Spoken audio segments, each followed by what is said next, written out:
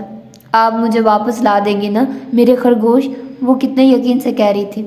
دیکھو زری، وہ بہت چھوٹے تھے نا، اس لیے وہ اپنے ماما پاپا کے بغیر بہت اداس ہو گئے تھے، اس لیے میں انہیں چھوڑ آیا۔ وہ اب بھی تمہارے ہی ہیں، لیکن وہ رہیں گے فیصل کے پاس، کیونکہ وہاں ان کے ماما پاپا ہیں، بہن بھائی ہیں۔ ہم بھی تو اپنے ماما پاپا کے ساتھ رہتے ہیں نا، اور ان کے بغیر اداس ہو جاتے ہیں، تو وہ بھی وہاں زیادہ خوش رہیں گے۔ لیکن میں نے تو فیصل سے کہہ دیا کہ وہ ابھی بھی ذروہ کے ہے، اور اس نے ایگری بھی کر لیا، اس لیے جب ہمارا دل کرے گا ہم وہاں جائیں گے اور ان سے مل لیں گے، ٹھیک ہے؟ اب خوش؟ وہ مسکراتے ہوئے آنسو بھری آنکھوں سے سر ہلا رہی تھی۔ اذان نے لاڈ سے ہمیشہ کی طرح اس کی ننھی سی ناک دبا دی۔ جو بات سب گھنٹوں سے سمجھا رہے تھے وہ اذان نے منٹوں میں سمجھا دی تھی۔ گزرتے وقت کو بھلا کبھی کوئی روک سکا ہے؟ جتنی تیزی سے وقت کا پرندہ اڑتا ہے، شاید ہی کوئی اور پرندہ اتنی تیزی سے اڑ سکتا ہو، کیونکہ اس کا کوئی ایک ٹھکانہ، ایک گھونسلہ نہیں ہوتا جہاں وہ چند لمحوں کو ٹھہر کر سستا لے۔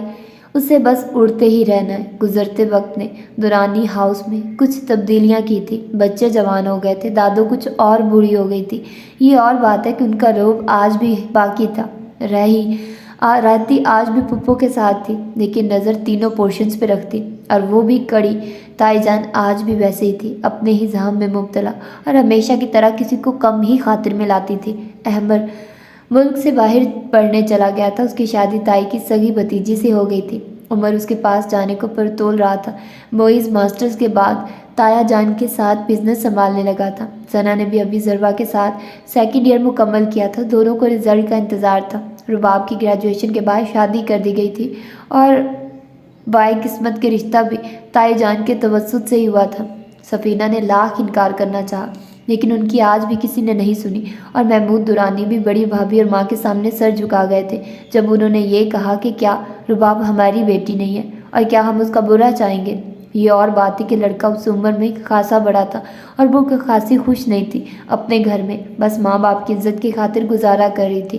نایاب ڈاکٹر بن رہی تھی، اور وہ گریجویشن کے بعد فری تھی اور ماسٹرز کرنے کا ارادہ کر رہی تھی، اور فی الحال کوکنگ شوز دیکھ کر اپنا ٹائم پاس کر رہی تھی۔ ہاں، یہ اور بات تھی کہ اسے کوکنگ کا صرف دیکھنے کی حد تک شوق تھا، بنایا اس نے کبھی کچھ نہیں تھا۔ ہاں، ذروہ کو کوکنگ کا خاصا شوق تھا۔ وہ وقتاً فوقتاً کبھی نابیہ چاچی سے اور ماما سے کچھ نہ کچھ سیکھتی رہتی تھی۔ نابیہ چاچی کے بلال نے بھی ماسٹرز مکمل کر لیا تھا اور آج کل جاب تلاش کر رہا تھا۔ اس کے والدین چاہتے تھے کہ وہ اب واپس ان کے پاس آ جائے۔ آخر کب تک خالہ کے پاس رہے گا؟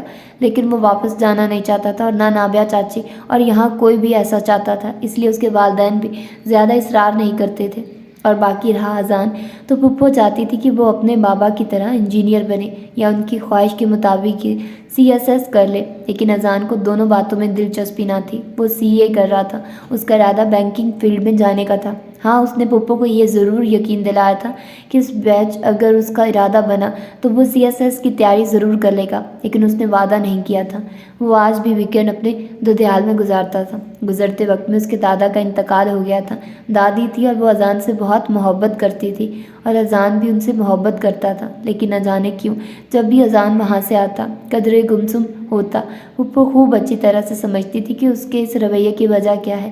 بچپن سے اذان کی خواہش تھی کہ وہ وہاں رہے، دادی کے پاس، اپنے بابا کے گھر میں، لیکن پھپھو کبھی پلٹ کر وہاں نہیں گئی، مگر انہوں نے کبھی اذان کو وہاں جانے سے نہیں روکا، کیونکہ اس کے دادا اور دادی اس کے منتظر رہتے تھے اور اس سے بہت پیار کرتے تھے۔ پھپھو بھی کبھی کبھار ان دونوں سے بات کر لیتی تھی، لیکن وہ کبھی گئی نہیں، اور اذان کو یہی بات کھٹکتی تھی، لیکن وہ کبھی ماں سے پوچھ نہیں پایا تھا۔ آج ویکینڈ تھا، اور معیز صاحب کو شوق چڑھا تھا پتنگ اڑا کر بچپن کی یاد تازہ کرنے کا۔ معیز اور بلال پتنگ اڑا رہے تھے، بلکہ اڑا کم رہے تھے، شور زیادہ مچا رہے تھے۔